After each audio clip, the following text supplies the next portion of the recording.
Hello, everyone. You're welcome to Faith Adults TV. If it's your first time, don't hesitate to subscribe and visit our previous sessions. You're going to be blessed. Thank you. Currently, we are studying the person of Samson. And in the process, I got concerned about the delay in conception of Samson. What does it have to do with his journey? What does it have to do with his assignment? And is coming forth for the fulfillment.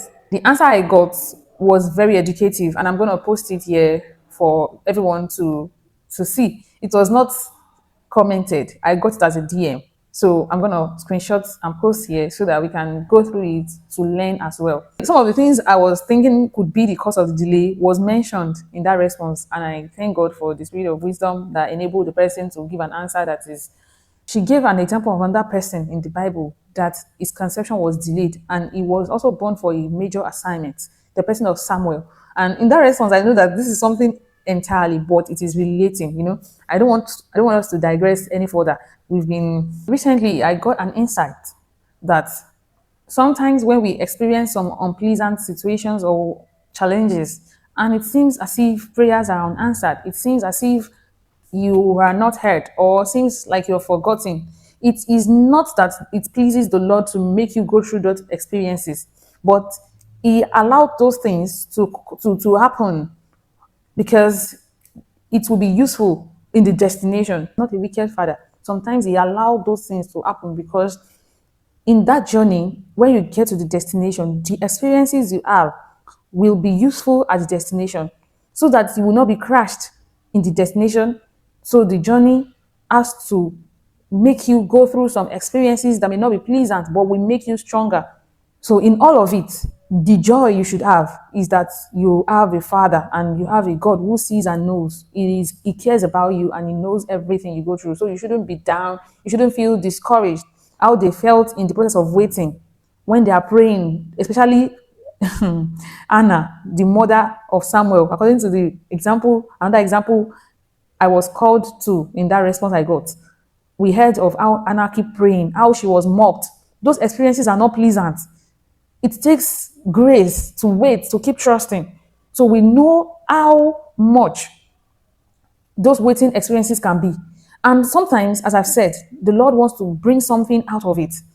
Because sometimes, if those experiences are not there, when you have it on a platter of gold, that was the word she used in that rest. I'm very grateful, my God bless you. When you have those things naturally or without stress, you may find it difficult to let go.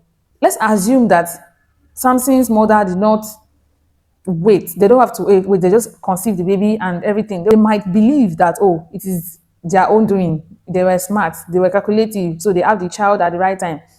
But sometimes God wants to prove himself as God and the owner of all things. There are a lot of responses I got that is very, very educative, very inspiring and strengthening. We know the story of Hannah, that she promised to give the child to the Lord when it is given to her, and she did so. If she did not go through those processes, she may not have left Samuel for the Lord's use.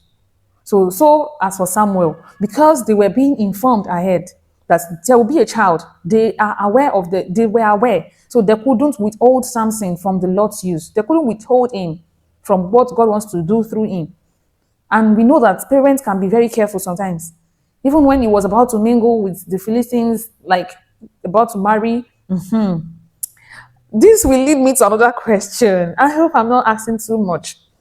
We are both learning. I'm learning, you are learning. Someone asked me this question about Samson, that could it be that Samson choosing or desiring a woman from the Philistine, does it mean that is the right thing? And someone responded on the previous post that Samson made a wrong choice, that he made poor choices which affect him and his assignment, which leads to his death. What is Samson was supposed to judge the Philistines, because that was the purpose of his birth, to judge the Philistines, to avenge. At that first instance of him desiring that woman, which he informed his parents, do you think it was the wrong choice he made? Or do you think that choice or that desire drew him closer to his assignment? We know Delilah is a different person. The first woman he desired is a different person, but they are both from the Philistines. So what do you think? That is where we're going to continue from on the next session.